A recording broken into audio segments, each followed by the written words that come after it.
La première source d'inspiration de mes travaux et recherches, c'est la nature.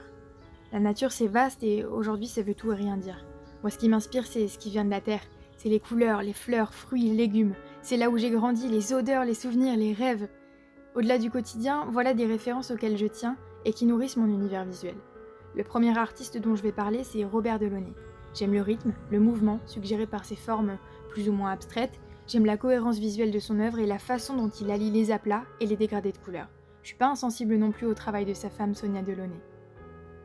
Je pense que ça serait intéressant de vous parler de mon film préféré, un film de Xavier Dolan qui s'appelle Lawrence Anyways. Il m'a clairement marqué de par son univers singulier, très coloré, esthétique, ses cadrages très centrés ou même parfois moins communs. J'ai rarement vu de film aussi beau, autant dans les plans que dans l'histoire. Chaque détail est bien pensé et on en a plein les yeux. Les mélodies de Ludovico Einaudi me permettent de rêver, m'emmènent dans un autre monde où je peux me concentrer et créer à l'infini. Étant investi personnellement pour l'écologie, je suis touchée qu'il ait réalisé Elegy for the Arctic avec Greenpeace sur la banquise de l'Arctique pour sensibiliser à la cause environnementale. Plusieurs de ses titres sont en corrélation avec la nature comme Birdsong ou Primavera. D'ailleurs, la musique, c'est essentiel chez Kandinsky. C'est un artiste que j'affectionne car, comme le couple Delaunay, il utilise beaucoup la couleur de manière abstraite.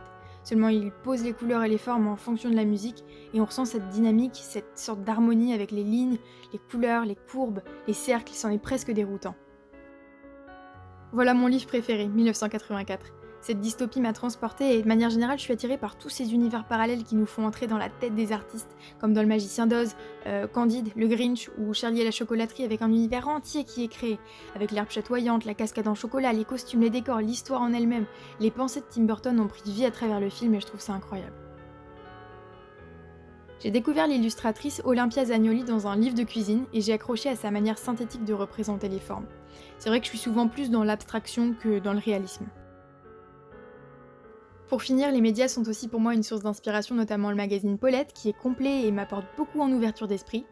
Sur YouTube, j'ai découvert Shine Akli, étudiante en art qui travaille aussi la couleur, les textures ou encore la nourriture.